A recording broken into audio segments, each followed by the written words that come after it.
Assalamu alaikum. Assalamu alaikum. Wa alaikum assalam wa rahmatullahi barakatuh. Yeah, so listen, thank you for following our podcast.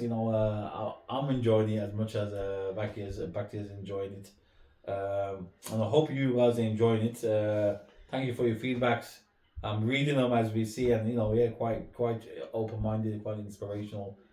But yeah, so today, as Baki is going to introduce it, we're going to talk about The dreaded thing called marriage and the issues in the 80s and 90s regarding marriage and the Pashtun community and how things were at that stage. I'll tell you something, the older brothers had no choice but to go to Pakistan and get married. They had no choice.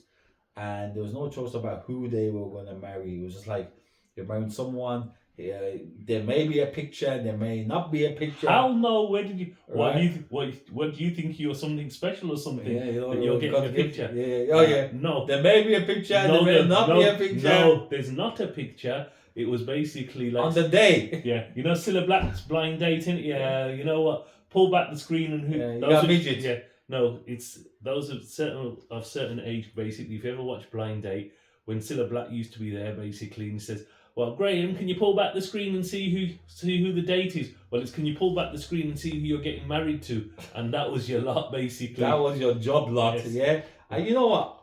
I think many of the guys, Yeah. they were distraught, yeah? And they didn't say anything because they used to have, I shouldn't say this, but I think they used to have someone in the UK on the side. A side, what do they call it nowadays? What's the slang?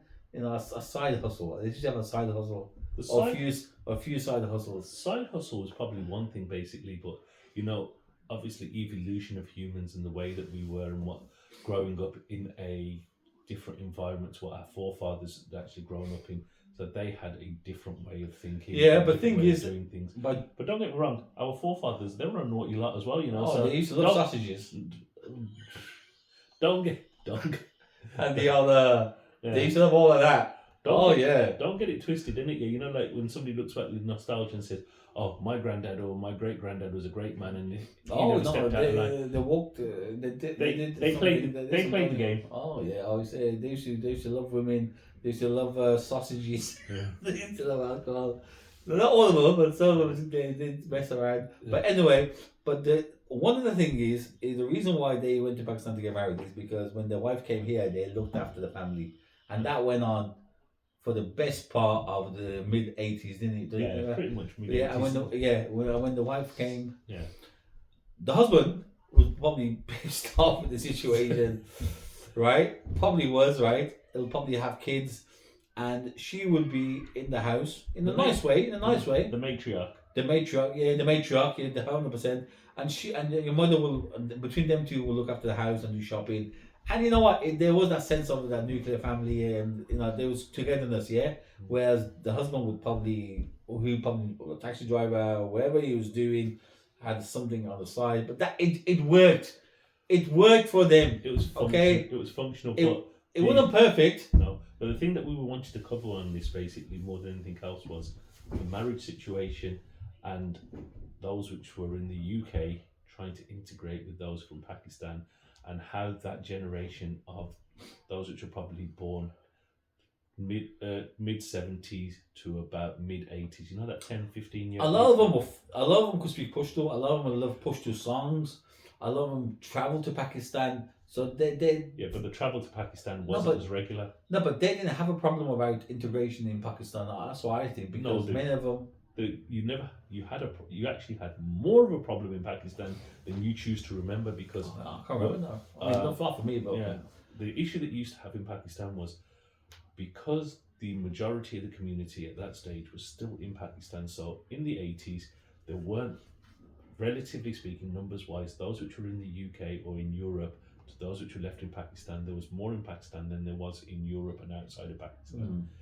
So when a foreigner, as they so-called us in inverted commas, would travel back, they had an expression that they used to call us. The expression was "Awaliyat Milu." Well, they always say So that. why basically you are known affectionately as a British panda. The Chinese look at it as a panda as a very smart animal. The West look at it as a smart animal. Yeah, the Pakistanis consider you to be stupid when they call you a panda. So take from that whatever you want. So you travel back, and it's that basically the family ties and what led to that custom at that stage dictated basically that when there was a relationship or a marriage to be had, and this is where a lot of the West pick up on this and ostracize it. Yet it's not wrong. It only changed probably about 100 years ago in the UK, whereby first cousins would marry or second cousins would marry, or you'd be the close community. Now the West like bashing it. At the time when the West agreed with it, it was okay. But if the West doesn't agree with it, they have to bash your culture. Let's talk about the medieval, the first cousin. I was going to divert you, come back to it. Right? Yeah. It was during medieval England, right? Yeah. 18th century, right? The people at the time used to marry the first cousin. Yeah. It was the Catholic Church at the time, through Pope Leo the 15th, I think it was, the 14th. He wrote a papacy and said you cannot marry your first cousin. So it's because of the Pope or the Christendom that they've stopped Europeans marrying their first cousin, and then for the next 200 years, obviously that changed, and they didn't marry the first cousins. But going back to Pashtun, right, the fact that you marry your first cousin was deemed something appropriate, But it's custom depicted it. But if it was purely from a marriage perspective, would be one thing. Would you agree or disagree that a lot of their marriages are based more on economic lines than actual integration lines? It's based on economics, family ties, brothers and sisters. It was everything. It was not solely monetary relationship. It's like a brother, a sister said to a brother, "You're gonna, I want your son to marry my daughter." As soon as you say yes to that at the early age, that's it. The deal is done. Yeah. Okay. And as a brother, you want to look elsewhere to marry your son off. You'll automatically go to your sister and your nieces. That it was done. It was that way. And you know what? It worked. It didn't work. I don't know. You know what I mean? But there's always kind of you had functioning relationships. Basically, it kind of it was You, as opposed to the West, which depicts basically you find your own, choose your own, marry whoever you want. As opposed to that, the West, it's a world. It appears to be a worldly thing. Don't forget, right? Pashtun had no chat-up lines, right? The youth at that time, right? Yeah. And even now, they have no chat-up lines, right? Chat-up lines are not supposed to exist, right? Because Islamically you're not supposed to go there. So they can't pull a girl, but they're luckily their parents sorted it out for them. Regardless of parents, basically, if custom at that stage depict it, I'm more interested in the actual struggles. So those which have had in that age group, they would now basically be late 50s, early 60s, basically. Yeah. That age group, which when they got they married, struggle a lot. It was how was compatibility, how was relationships. They were not compatible. Okay. They were like, listen back here. Yeah. My mom's gonna look after you. Okay. I'll use you as a breeding machine, right? To get my end away, have kids, and I'm going out of the house and do my own business. And that went on for too long, right? Yeah. The wife must have been depressed, must have been upset, but she couldn't do anything. She couldn't say anything. She had no one to talk to, right? And that went on for me thinking about the Pashtun generation at that time. That went on for about 10, 15 years. Okay. Right? So there was no love. There was no love for their partner. I wouldn't call it love as we deem what love is today. The intimacy, The love, that word love, basically, does it have to be defined by British values or does it define by Pakistani values? What defines love? Is a physical term, man. It's a physical aspect, man. You know what love is. If you fancy someone, you know you fancy someone. But it was a marriage of convenience. And they just got on with it. I wish I was a fly on the wall. Okay, but that marriage of convenience, basically, if you take into account numbers, what was the divorce rate like at that stage? 0%, Okay. because it was deemed inappropriate for the woman to walk out of a marriage when, if something did break down, people get involved to kind of Okay, cement that and see what happened. So it was a 0% divorce rate It wasn't really zero. There was a slight element of it. So I think, in the early 80s. You mean? yeah, there's always been an element of divorce. Not that there hasn't. But it was not as It's not. compared It's to not. today. It's not, Come as on, pre- man. it's not as prevalent as today. Today you get married today, and tomorrow you're divorced. You're still paying off for the marriage, basically. Fish and chip generation. Yes, basically, it's instant gratification. But that then, what the situation that created. So you've had a marriage which has occurred. It's first cousins which have occurred. So in effect, brother has given sister one or the other, basically, and you've had their kids which have married, and you had a divorce. What was the fallout like? What was the fallout like, basically? when that Oh happened? my God, the fallout. The fallout will not be here in the UK. Yeah. The fallout will be in Pakistan. Yeah. Right? We're now they're enemies. Now brother and sister are enemies. They have everything has fallen to pieces. Why is my daughter being divorced by your husband, by your son? When I've given her to you in good in a good way. Families disputes happen. People don't talk to each other for 20, 30 years. Land's been taken, everything's been taken. So yeah, everything breaks down. And sometimes you can't even go to Pakistan; they'll shoot you. Yeah. Okay. So that's what you. I mean, the dispute is in Pakistan, not in the UK. In the UK, you can walk the streets, no one will say anything to you. People will look down at you and say, "Oh yeah, look at for example, Salam Matswa, look at him, he got divorced. Shame on them." That you heard. There was a bit of that kind of stuff going on. So are we following culture? Were they following culture? Or were they following Islam? No, it wasn't. There was no Islamic thing about it, man. Islam was something that was at the back of their heads, right? It was just something, a cultural thing. It was a shameful thing, and if divorce is happening in your families, it was shameful, and your mom and dad would try to avoid that by any means necessary, and they did that, and they tried to hold on to that, holding on to that, and eventually, everything collapses. So, what was different between that generation, that third generation, which I'm talking about, when it comes to marriages, and the current generation?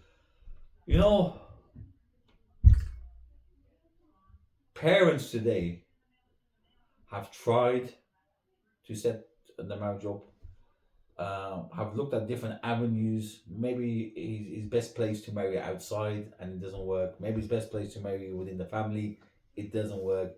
Parents are losing their head, they're getting upset. People don't value the institution of marriage. Marriage is something that, my advice to you is this: listen, in marriage, right, there's ups and downs, okay? I mean, I have bare ups and downs, okay?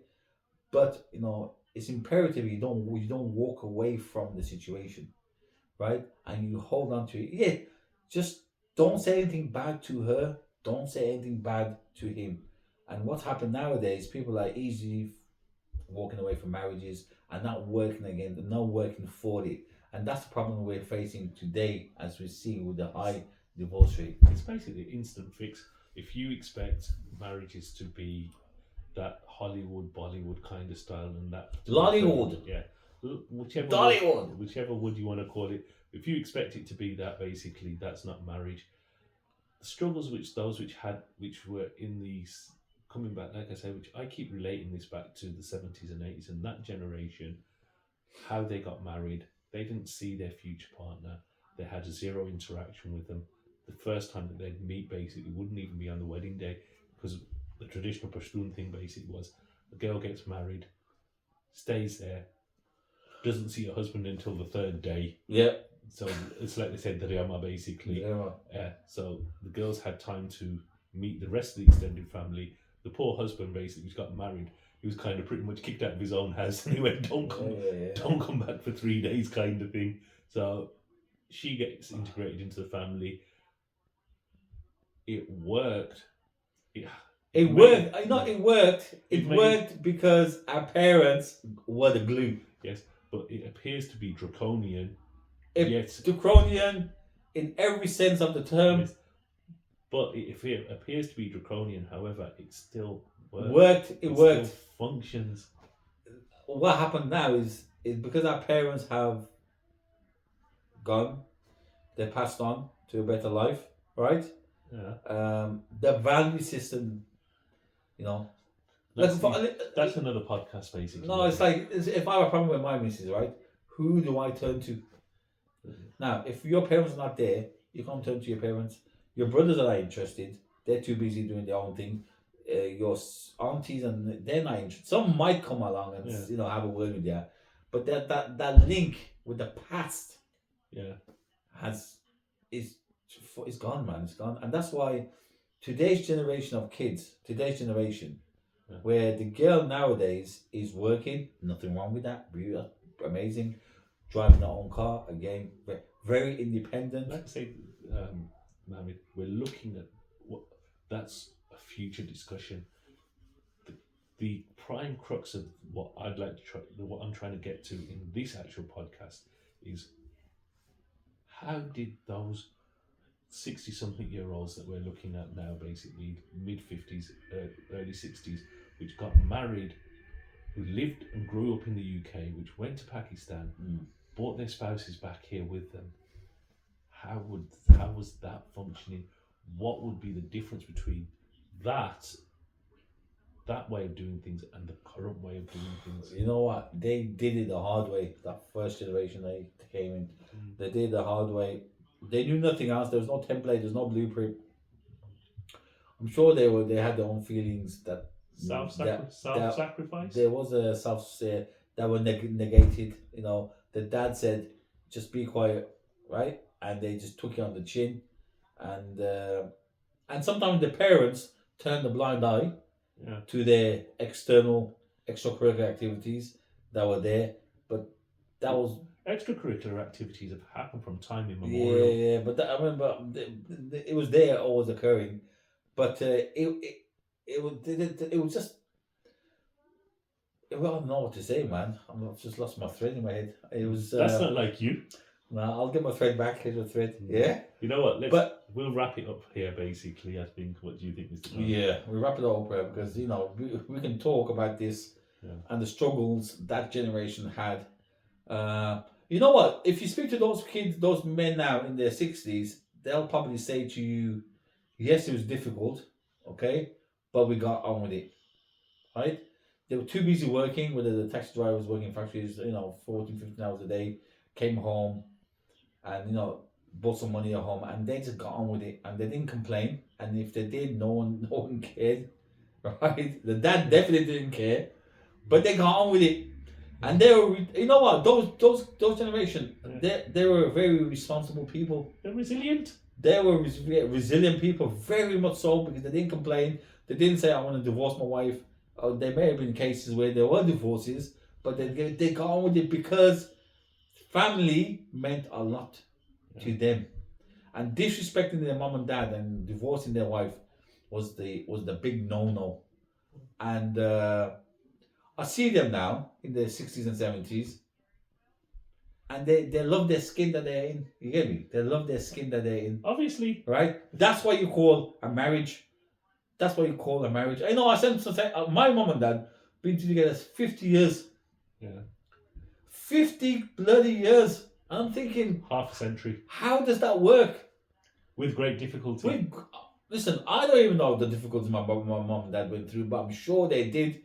But I can only relate it to the difficulties for the next generation that I could see it. So they went through it, and now that generation who are in their early 60s, they're happy. Yeah. They're happy, but they're content. And that is what marriage is nowadays. You learn to love. Yes, that's very good. Oh, you're a philosopher, you are. No English. No education, but yes. You know what? You learn to love each other, and that love grows over time. By the way, double graduate, and he's a PhD one, so he can call me what he's called me.